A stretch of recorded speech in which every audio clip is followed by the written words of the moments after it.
All right, we're continuing on the practice test 2 for Common Assessment 2. And now what we're going to get into is one of the most challenging concepts so far this year, which is solving absolute value equations. So I'm going to only do number 10 because number 11 is an absolute value inequality, and that's done a little bit differently. Or it's not done differently, but there's a different way to check it. So in number 10, we have a few things going on that are of note. All right. So the first thing of note, obviously, an absolute value symbol. The second thing of note is that we have two variables, an x on the left-hand side and an x on the right-hand side. The third thing of note is that the absolute value symbol is not alone. It is not isolated on the left-hand side. We have that plus 5 there. So before we even consider what do we do with absolute value, we have to isolate that grouping symbol first until we learn a different skill later on. So we're going to isolate the grouping symbol first. In this case, the grouping symbol is x minus 3, the absolute value of x minus 3. So that's the grouping symbol is the absolute value. If we're going to isolate it, we have to get rid of that plus 5. And so, of course, the way we get rid of plus 5 is by subtracting 5. So if I take 5 away from the left, I take 5 away on the right. And what will I have left? Okay, so on the left-hand side, we are left with the absolute value of x minus 3. On the right-hand side, we will have 2x and then plus 3. All right, so now our absolute value is finally isolated. So how do we undo absolute value? Well, that's where the notes come in. And the way we undo absolute value is we consider both cases of absolute value. We have to consider case 1, where what's inside is the same, and then case 2, where what's inside is the opposite.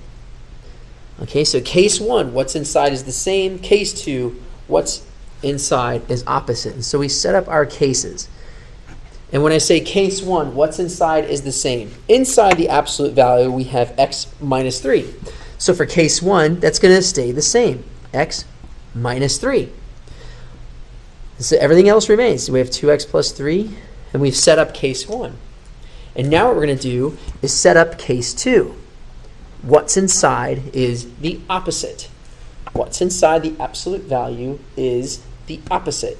So how do we show that? We show the opposite of what's inside. So we'll have the opposite of x minus 3. And notice I have to put that in grouping because I have to take the opposite of everything that's inside that symbol. And I have now set up case 2. Now, some students will have the ability to skip this step as long as they do the second step correct. I'm fine. In the meantime, what we're going to do is solve each case for x. So I'm going to work on case 1. We're going to solve for x. Now remember, just like in multi-step equations, we're going to undo the variable first. I can undo the x, or I can undo the 2x. I will choose to undo the x. I'm going to take that x away from the left-hand side. And if I do that, I'm going to take it away from the right-hand side. And I will have left negative 3 is equal to 2x minus x is x, and then plus 3. And now I'm going to isolate my x by undoing a plus 3 with a minus 3. So on the left-hand side, negative 3 minus 3 is negative 6. And that is what my x is equal to. X is equal to negative 6. Now hang on to circling that because that's the next thing with absolute value. In the meantime, let's pause there and move on to case 2. In case 2, we can solve for x. Now remember, students that know what they're doing, they can skip showing this as long as they know to distribute the negative. So we're going to distribute this minus sign first. We will have negative x plus 3, because a negative times a negative is a positive. We'll have negative x plus 3. Everything else stays the same. So if you can build case 2 from here, knowing it'll look just like this, without showing this step, you can do that. Just be careful because both signs are going to change. Because case 2 is what's inside is the opposite. All right? And now what we'll do, again, solve for x in this case. I could undo this by adding x, or I can undo this by subtracting 2x. I will undo this by adding x.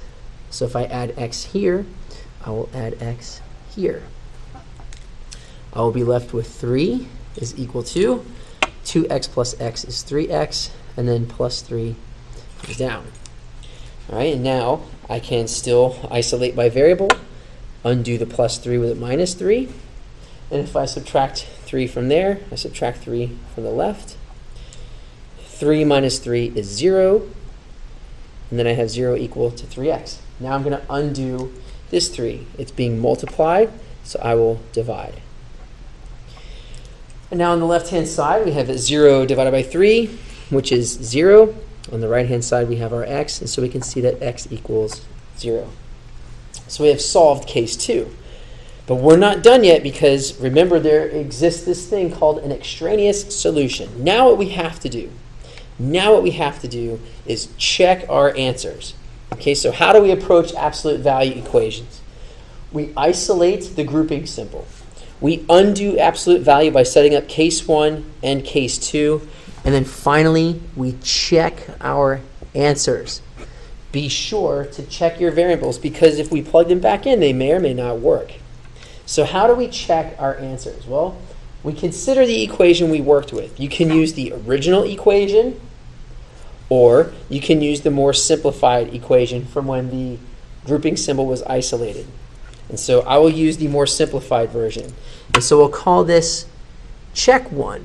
Okay, we're going to check x equals -6 into the more simplified version of our equation. So I'm going to plug in -6 for x here to see if it works out. So instead of x minus 3, I'll have -6 minus 3. And instead of 2x, I'll have 2 times -6. And then plus 3. And we're going to see, is this going to work? Is that going to be equal? Well, we have an equal expression. So knowing that absolute value is a grouping symbol, -6 minus 3 is -9. 2 times -6 is -12. And we're still going to check, is that the case? So the absolute value of -9 is still there. -12 plus 3 is -9. Here's the question. Is that the same? Well, what is the absolute value of -9? +9.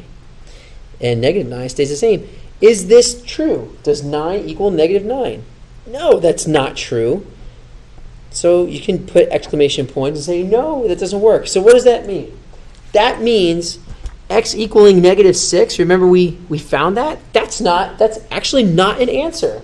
So we can't say x is equal to -6. We've proven that it isn't. So that is called an extraneous solution. And that's why we always check our answers for absolute value. That might happen. Well, what about case 2? Maybe x equals 0, maybe it doesn't. How are we going to know if we don't check? So we're going to check case 2 as well. Okay, remember, I'm going to start with my absolute value equation. If I plug that in, will I have a true statement?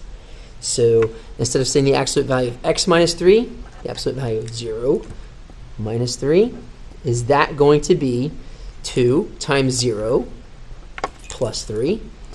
And so we'll check that. Absolute value is a grouping symbol. 0 minus 3 is -3. Is that going to be the same as 2 times 0 is 0 plus 3? Again, the absolute value of -3 is 3. Is that the same as 0 plus 3, which is 3?